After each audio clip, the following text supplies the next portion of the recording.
Whether you're a brand new Windows user or someone who's been using it for a while, there are 10 things that you may be doing wrong that you don't even realize. And those things could potentially harm your computer. And that's what we're going to talk about today. Hey guys, my name's Scott Merrill. I've been in IT for over 30 years now, and what I do on this channel is give you Windows tips, tricks, reviews, troubleshooting, all of that kind of stuff. So if that's the kind of stuff you're into, make sure you stick around. Also, one of the things that I do here is help guide people who are looking to purchase new equipment, but they really don't know what they want. In the video description, there is a short form. Fill it out, send it to me, and I will personally help guide you to make the right purchase. 100% free. I'm happy to do it. So this is the Windows registry. Every Windows computer has one. And basically what it is an instruction manual for how Windows is supposed to operate. There are all kinds of different instructions broken down into different key sets here. And each of these controls everything from how Windows runs to how your installed software runs and all of that stuff. And what you might have heard in the past is using a registry cleaner to clean up your registry would be a good idea. And that's really not a good idea. First of all, you never want to go into your Windows registry unless you know exactly what you're doing, because all it takes is accidentally entering the wrong thing on one key and all of a sudden you're looking at a blue screen and you may or may not be able to get your Windows back up and running. So that being said, stay away from the registry. Don't worry about cleaning it up. The analogy I always give people is if you picture a Harry Potter book that's this thick, removing anything that's extra that doesn't need to be in the registry would be the equivalent of tearing out one of the blank pages at the end of the book. It really isn't going to make a difference, and it could absolutely harm your computer. So just stay away from the registry unless you know exactly what you're doing. Another novice mistake that I see a lot of people make is that they start going into their BIOS and making system changes. Now, most of us have seen that BIOS notification when you turn on your computer and it says press delete or F1 or whatever. And what that does is it takes you into your BIOS setup. And BIOS stands for Basic Input Output System. Basically, what it does is it tells all the hardware how to operate. It tells your system what hard drive to boot to. It tells your memory what speed to run at. For most people, you should probably stay out of it, because just like with the registry, if you make one wrong change and you don't know exactly what you did, you might spend hours trying to undo that going back into the BIOS. Generally what people do is they just go into the BIOS and they change one drive to be the default boot drive, and that's generally okay.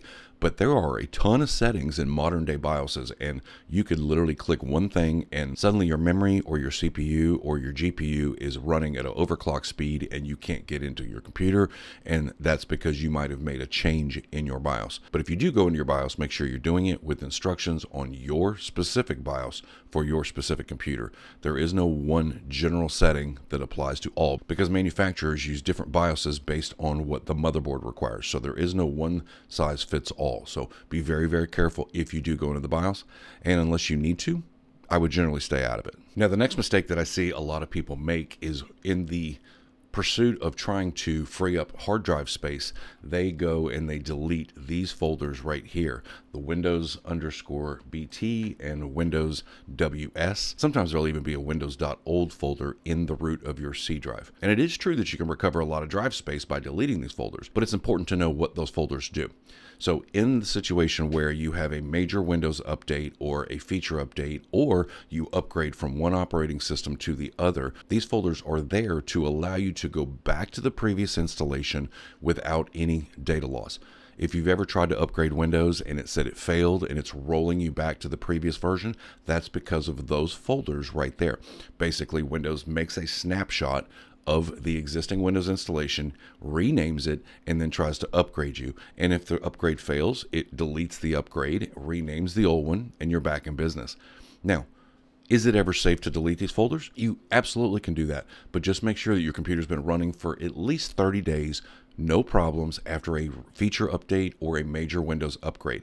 After about 30 days, you can 100% delete those files and get some of that storage space back. But if you're not 100% sure and you just want to get some storage space back, you can go to your search bar and type disk cleanup, and you'll get this window right here, which will basically go through your computer and figure out what stuff can safely be deleted. And you can use this and delete pretty much anything you want. If you use the disk cleanup tool, it's 100% fine, and you might find that you've got plenty of space after this and you don't need to worry about those folders. But long story short, it's okay to delete them. Just be patient and wait 30 days or so. because you just want to make sure that you can go back to the previous version of Windows or uninstall and update without any problems. If you delete those folders, Windows has nothing to roll back to, and that can cause problems later. Now, another common mistake that I do, believe it or not, see every now and then is that people still use their start button to turn their machines off. Now, while it is true that you can just generally press the power button once and put your machine into sleep mode depending on your power settings, a lot of people tend to hold down that power button until their computer turns off. And that's kind of the equivalent of slamming on your brakes at 100 miles an hour going down the interstate. It's not good for your hardware, and it can cause problems. Now, there are some situations where you get a blue screen or your computer freezes up and you have no choice. Yes, in those cases, press and hold that power button for 15, 20, 30 seconds. Eventually, your computer will turn off, and then just press it one time again to turn your computer back on. But generally, you don't want to use your power button to control whether your machine turns off. It's just generally not a good idea. Now, you would think in this day and age, everybody is kind of on board with what you should and shouldn't do in an email, but you would not believe how many people click an attachment from somebody they know. Now, obviously, if it's somebody you don't know, you should definitely never click those attachments. If you're not expecting an attachment from somebody, whether it's a Word document or a picture or a video, these things can all contain viruses and malware, and depending on your antivirus program and your security settings, it could slip right by there. And then if it's sitting in the inbox and your friend Steve, who always sends you political stuff, sends you stuff, that doesn't necessarily mean Steve actually sent it. Steve could be infected, and he has a virus that's replicating whatever particular headline of the day out to everybody in his inbox. And in the process, when you click on that, you could potentially be infecting your own computer. If you're not sure, unless you're expecting an attachment from somebody, probably safe to delete it. Worst case, reach out to that person and say, hey, did you mean to send this to me? Especially if it's somebody who normally doesn't do that. If Steve sends you stuff every day, generally it's probably going to be okay, because somebody else is going to complain about getting infected from Steve. But again, if it's somebody that you hardly ever talk to and just randomly sends you something, do not click that attachment, because I guarantee you it's eventually going to bite you in the butt.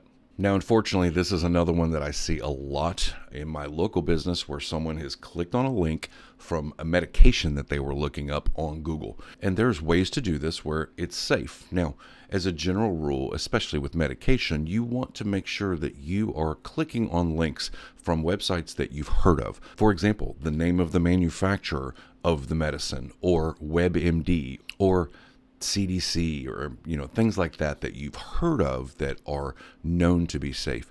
But as an example here, I hear a commercial about this particular medicine, and I may just scroll through and look at all these individual links. And the problem is some of them are not safe. And what can happen is, for example, this is a good one right here. I'm not sure. I don't know who RxAbbVie is. I'm pretty sure that's the company that makes this medicine. But what you want to do is you want to look at the domain name right here. Now, for example, this one I would trust a lot more. Cleveland Clinic. Everybody's heard of it, right? Even Wikipedia. For example, the Skyrizi website. In this case, for that particular medicine, I would trust that. But the further down you go into your Google results, because you're maybe not getting the information that you want, what can happen is you can start getting into some really bad websites. And these websites may potentially cause problems. So what you want to do is you always want to look at the domain name right here underneath the search result. In this case, Aetna. Aetna is a known insurance company, so it's probably safe. WebMD, here's another one, perfectly safe because it's a known entity. Things like Mayo Clinic, things like that. Try to stay focused on the websites that you know, that you've heard of, or generally have a relatively short domain name. You want to try to stay away from websites that have a big long name like this, because even though they may be safe, there's a good chance they may not. And worst case, if you're looking up medicines, just ask your doctor. Now, you may be a little surprised to hear me talk about this, considering this is what I do for a living, but not all computer advice that you get on YouTube is good advice. And my channel is no exception to that. I've made mistakes. I've told people to click this box when I meant unclick it or whatever. If you're looking to fix your own computer or learning how to do something, specifically like going into the registry, as I told you earlier, don't just go to one particular channel and just trust that they can fix anything, because no matter how good you are, sometimes, especially if we edit our own stuff, we miss stuff. I've done it a bunch of times, and I hear about it in the comments, so I don't know what to do. You said check it, but you unchecked it on the screen. Trust but verify. No matter how big the YouTuber is, even if they have a team of editors, people make mistakes. So do your homework. Make sure that the information you're getting from a particular YouTuber or whatever other platform you're getting is good, reliable information, and make sure you take all the backup precautions just in case, because we do make mistakes. The next one on my list, I guarantee you, will light up my comments, because IT people all over the world tell me I'm an idiot for this. But I'm telling you, I can't tell you how many times I have fixed a computer that suddenly wouldn't boot by running System Restore. It's a small application in Windows. It takes up very little space.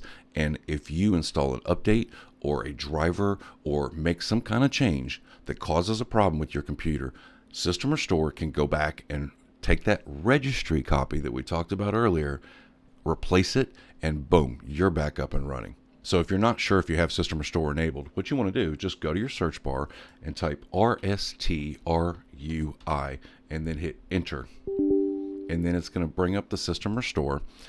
And then right here, you can see, in this case, you can click next and choose a System Restore point to roll back to. And this is good and helpful if you downloaded a driver for your video card and your computer's running funny. You can just go back and restore back to where you were, and you're back up and running. Again, it's a very small program, but it has saved many people over the years, and unless you are really running out of drive space, there's no reason not to use it. Now, if you don't have System Restore enabled, let me show you how to do that. You would go to your settings, and then you're going to just type recover, and then you'll see right here where it says create a restore point. Now, for the sake of this video, I'm going to turn this off and then show you what it'll look like if you don't have System Restore enabled. So now that I've turned it off, when I go back to RSTRUI from the search box, you'll see that I have no System Restore enabled, and it'll bring up this box. And what you want to do is go down to your drive that is listed as drive C, and it should say off. If it says off, you definitely don't have it. Click configure, and then what you want to do is turn on system protection. And then once you do that, set your drive size for how much storage space you want your System Restore to use. And that basically means that it's going to keep creating restore points until it gets to that file size, and then it's going to start deleting the oldest ones. And usually about 5% of your drive is plenty. So I just do 5% and click apply, and then click OK. And now you'll see that it says the protection is on. So now that I've done that, now I can click create, and it'll say, what do you want to call it? For the purpose of this video, we'll just call it test, but you can say updated driver or installed X or feature update or whatever you want to call it. Just give it a name so when you see it, you'll know what it is. So in this case, I'm going to click create. It's going to take a couple seconds and go ahead and create a restore point. Then you get a message saying the restore point was created successfully. You click close. And now if you go to either right here where it says System Restore, or you go back to the search box and type RSTRUI, it will bring up this box. And you click next, and there you go. Just like that, there's the restore point that I just created. Now, what will happen is over time, as you install new hardware, new software, Windows updates, things like that, it will go and create new restore points. I'm sure you've seen a time where you install something and it says creating restore point. That's what it does. It gives it an opportunity to go back in case there's a problem. So you can go ahead and create those restore points. And if, God forbid, something happens when you install a piece of software, you can just roll right back to that restore point, and there you go. And again, I know IT people think System Restore is the dumbest thing ever, but honestly, it's there, it's free, it's built into Windows, and it does occasionally work. So why not try it? Now, another thing that I see often is a kind of a two-parter here. First of all, I always recommend turning on file extensions in Windows. And as an example here, I'll just open up this particular folder. Now, as you can see here, these file extensions are enabled. So I know that this is an executable. I know that this is an INI file and a DLL file, and so on and so forth. But if you turn those options off, now you'll see that you don't see the file names. Now, for some people, that's a cleaner setup in Windows. And for those people who know what they're doing, that's probably just fine. But the bad part about it is sometimes if you get an attachment in an email and it may look like one thing, you don't see that file extension, it could actually be a virus or malware, and that could be potentially the undoing in your Windows computer. So I always recommend going into the options in your File Explorer, and then when you go into options, you want to go to View and then check and then uncheck. See, almost did it again. Uncheck Hide Extensions for Known File Types. And now you'll see the file names plus the extensions.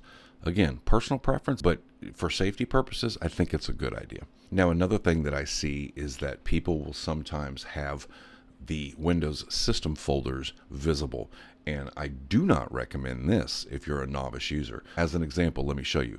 If you go here, back into your folder options, and then go to View, and you have unchecked Hide Protected System Files, and say yes, now you're going to see a bunch of other folders here that are kind of necessary for Windows to run, and you could accidentally delete one just by not paying attention, and that can really mess up your computer. If you have that option unchecked, you definitely need to recheck it. So you go back in your folder options, click on options, and then go to View again, and then again make sure Hide Protected Operating System Files is checked. Click Apply, and just like that, all the stuff that potentially could harm your computer if you deleted it is now out of sight, out of mind. And again, if you're an advanced user, you already know this, but this is for novice users, and a Windows computer is going to come with those system files hidden already. But just in case, you never know, if somebody else has been on your computer, you might need to make sure that that's not available for you to accidentally delete. Now, unfortunately, and I always hate talking about this because it usually means that it's happened to somebody that I work with or have serviced recently, and it's not backing up your data. And I know how that is when your computer's working and it's zipping along and everything's working perfectly and you're just not thinking about it. Or maybe you're working on a book and your computer's been working beautifully and running fast for months, and you're like, oh, I'll back it up later, or I'll finish it later. Or if something happens, the file's not going to be deleted. And then what happens? All of a sudden your hard drive dies and you lost everything. It only takes a few minutes to plug in a flash drive and then send that document to the flash drive. Or if you have critical family photos, grandma's not with you anymore, and the only photos you have of her are on your computer, you are asking for disaster.